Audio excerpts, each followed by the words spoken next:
Bienvenidos a un nuevo programa de Más Campo, como siempre, por los principales cables del departamento a través de Más Televisión. Un gusto compartir esta media hora de información agropecuaria auspiciados por Cooperativa Calima.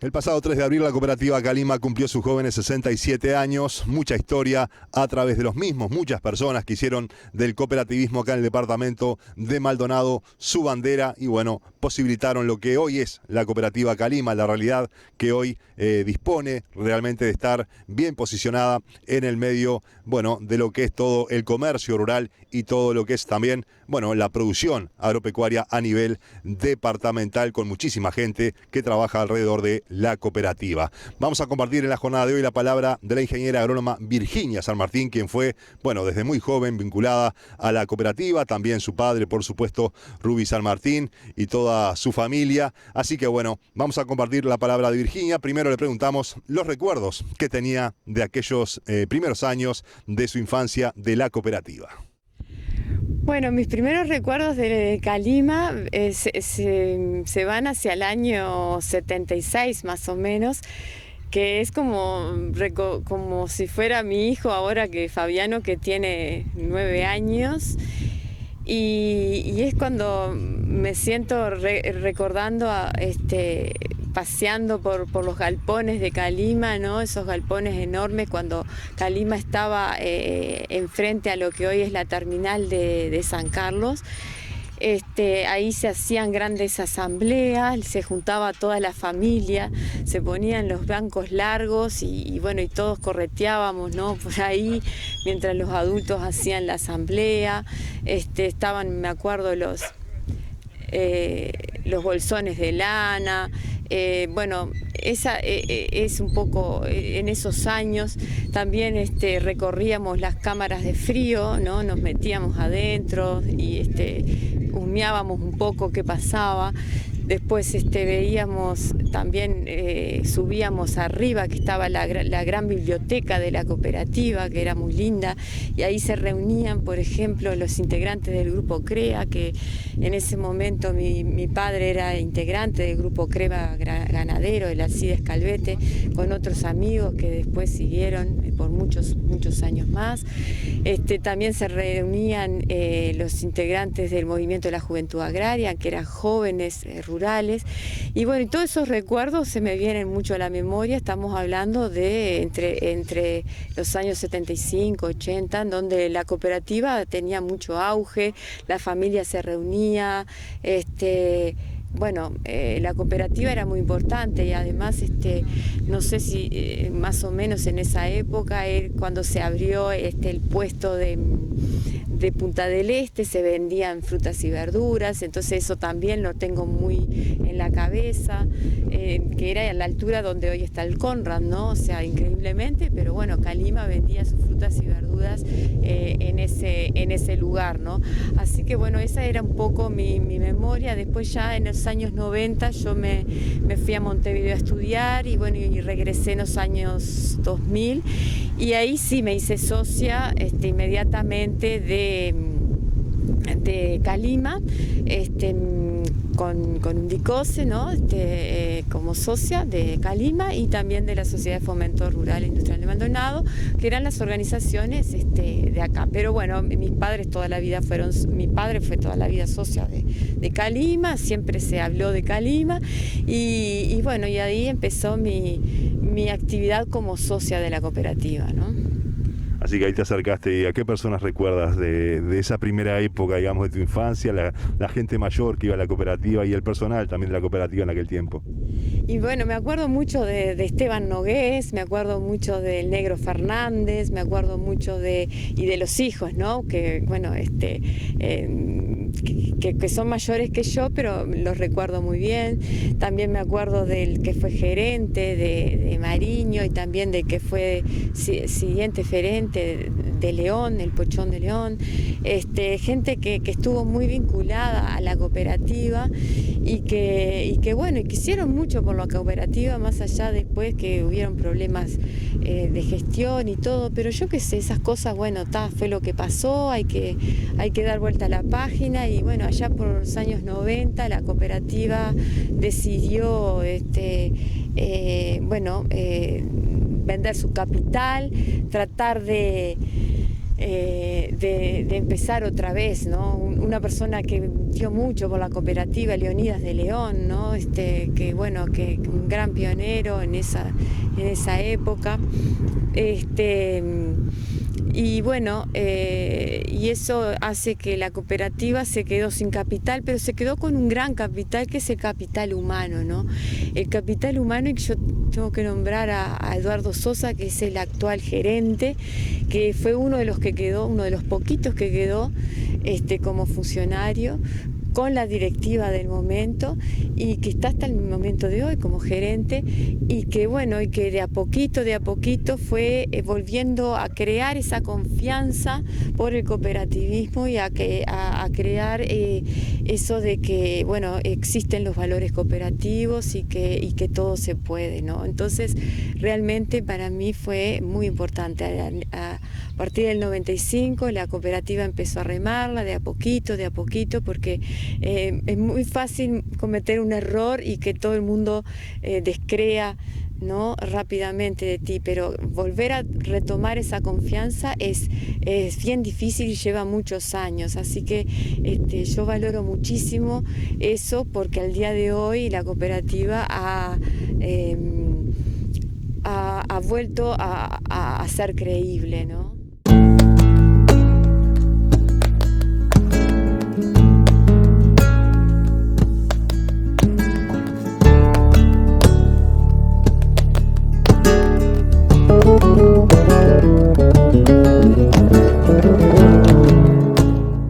Continuamos conversando con la ingeniera agrónoma Virginia San Martín, que fue directiva de Calima durante varios periodos. También luego fue presidenta de las Cooperativas Agrarias Federadas, de CAF, a través de Calima, justamente. Y bueno, ahí pudo comprobar lo que es la realidad de las distintas cooperativas del país a nivel de su estructura, de su gente, de su patrimonio. Y bueno, es una buena medida para comparar cómo está Calima hoy por hoy con el resto de las cooperativas. Hablamos en esta ocasión con Virginia de cómo ve a la cooperativa en la actualidad.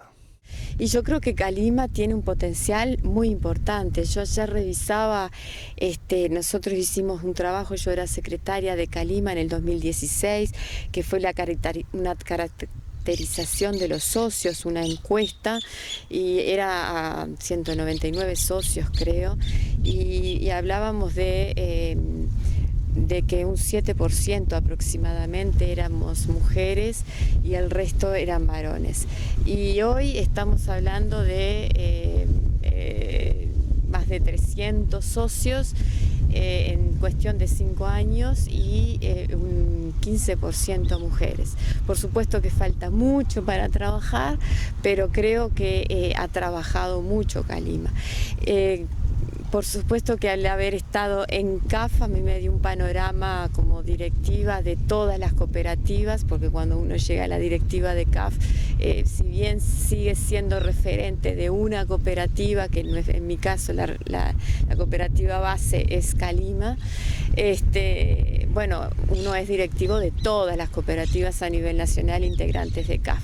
Yo siento que Calima ha hecho cosas muy interesantes que a lo largo de la historia, ¿no? Desde tomar la decisión de descapitalizarse para volver a iniciar desde cero y quedarse con su capital humano y volver a empezar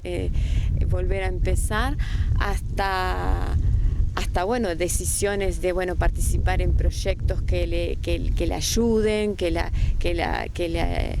que le permitan avanzar, ¿no? Así que yo creo que el potencial y los recursos humanos, que es lo más importante de una cooperativa, están.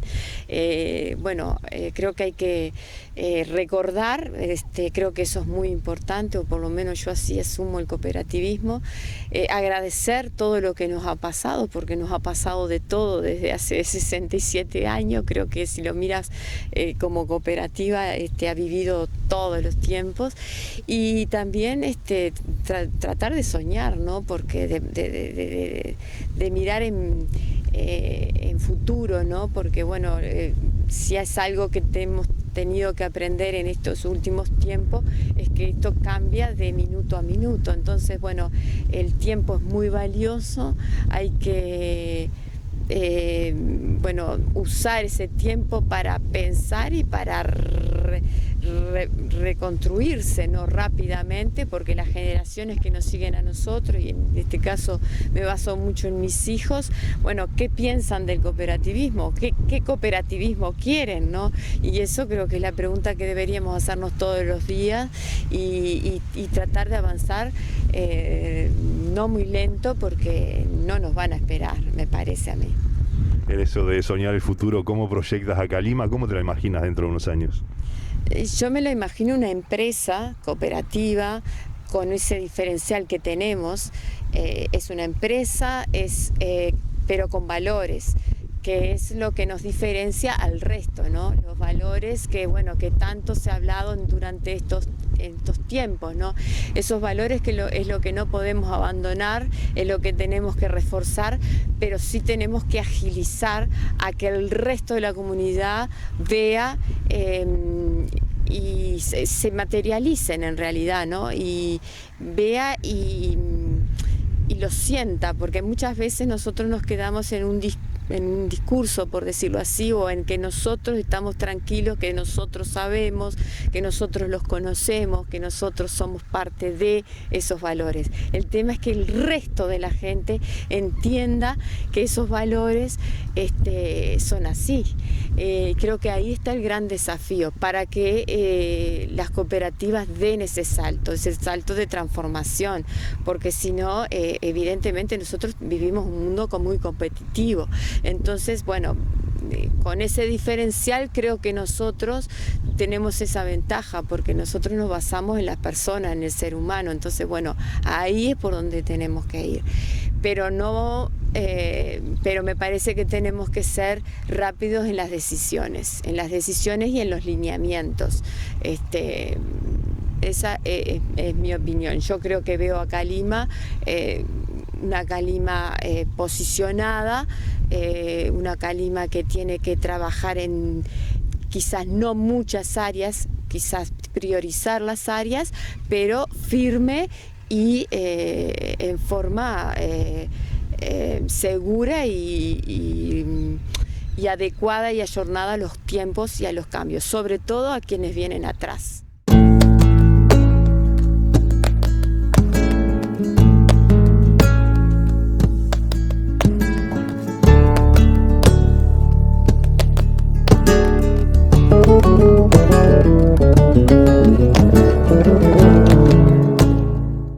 Sobre el papel de los jóvenes en la cooperativa también consultamos a la ingeniera agrónoma Virginia San Martín. Yo creo que Calima ha hecho muchísimo de las cooperativas, yo las conozco todas, las que son socias de CAF. Calima ha sido pionera, ha trabajado mucho, tiene mucho avanzado, pero siempre hay más por hacer, ¿no? Eso tenemos que tenerlo claro, siempre hay más y más para hacer. Ha trabajado mucho en jóvenes, ha trabajado mucho en mujeres, pero siempre seguimos lejos, ¿no? Lejos, si bien se ha trabajado mucho comparativamente a años, a décadas para atrás. Yo creo que los jóvenes y las mujeres debemos de participar más sobre todo en la toma de decisiones, que eso es una discusión que ya está sobre la mesa, no es nada nuevo, y es simple porque no es ningún discurso y ningún tipo de ideología lo que estamos diciendo acá.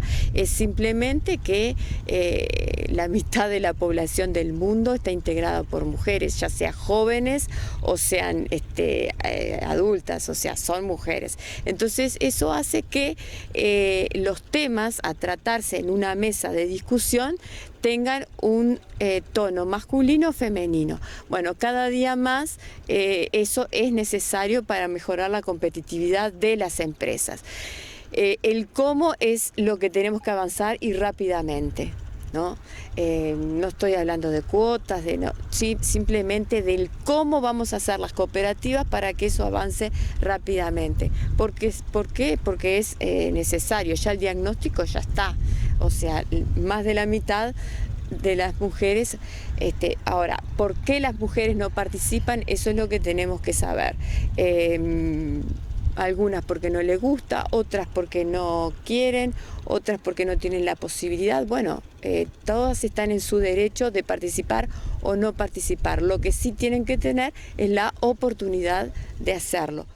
Continuamos en Más Campo y vamos ahora a la palabra del doctor Mauricio Rodríguez, médico veterinario, productor rural de acá del departamento de Maldonado, integrante de la Sociedad de Creadores de Aberdeen Angus, también presidente de Carne Angus, quien, bueno, lo consultamos sobre dos temas de actualidad, como lo es las declaraciones que hizo Bill Gates sobre los perjuicios que ocasionaría al medio ambiente el consumo de carne natural en contrapartida de lo que es la carne sintética, ¿verdad? Que él, por supuesto, tiene intereses allí en este producto. Y también sobre el uso del estradiol, una hormona que se utiliza para lo que es la inseminación artificial a tiempo fijo, esta técnica tan usada en nuestro país y bueno, que por presiones de la Unión Europea, Uruguay debió suspenderla y tiene que tomar una determinación si la prohíbe totalmente o segrega a los animales por medio de la trazabilidad. Sobre estos dos temas conversamos entonces con el doctor Mauricio Rodríguez.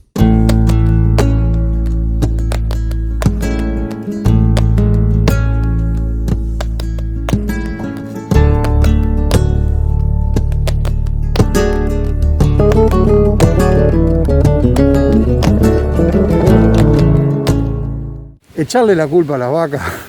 Si algo tuvo esta pandemia, con todos los mapas que se han publicado y todo lo demás, es que no está ahí el problema, porque realmente las emisiones, es cierto que existen desde hace millones de años, millones no, pero muchísimos años, desde que la ganadería es ganadería y es una fuente de alimentación para el ser humano.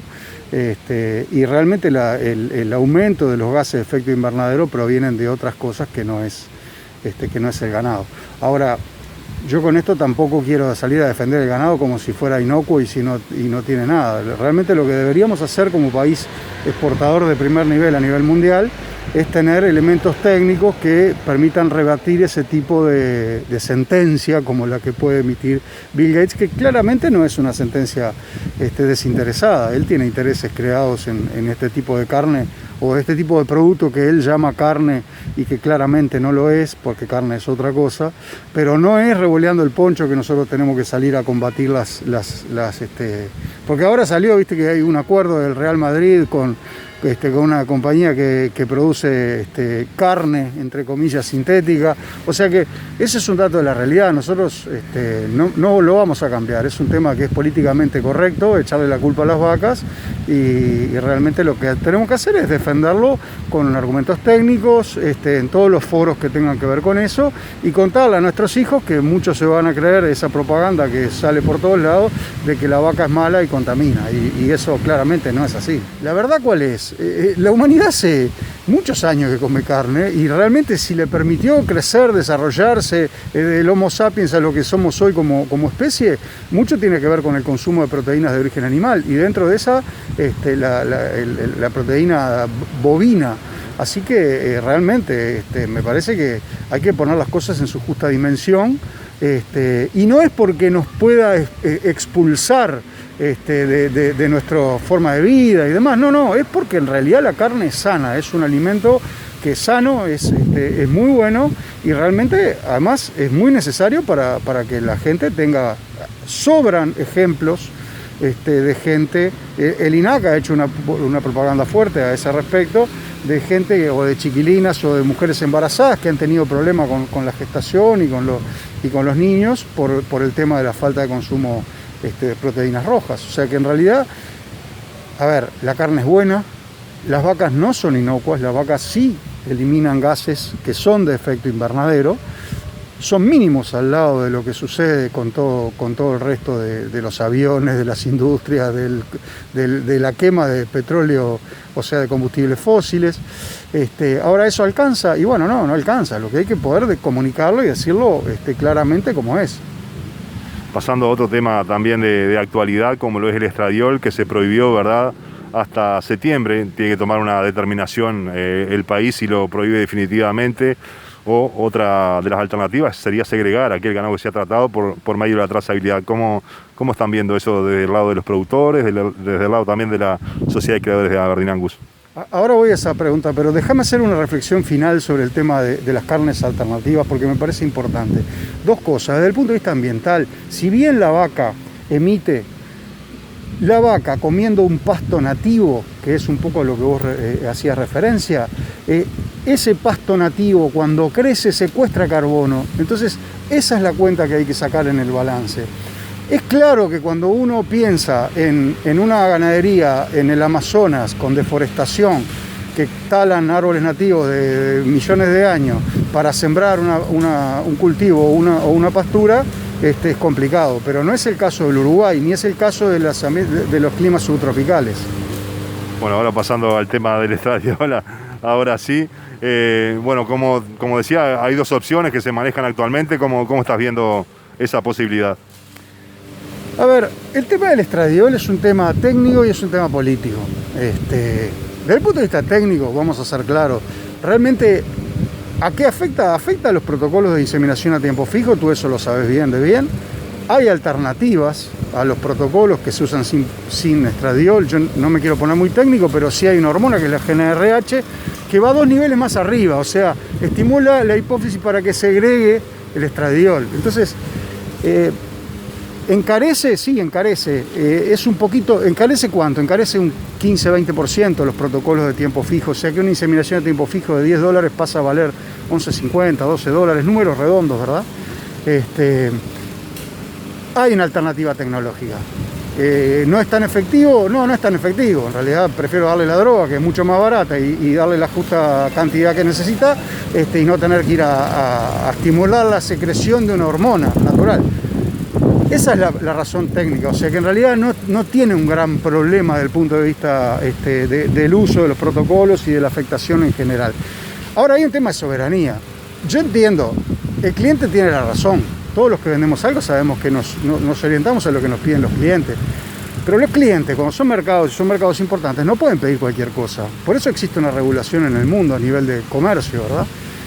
Porque si no, se convierte en un capricho, se convierte en una barrera no arancelaria, y ahí es donde empezamos con los temas de los proteccionismos en los mercados. Entonces, ¿tiene sentido lo que plantea la Unión Europea? El más mínimo, no tiene ningún sentido.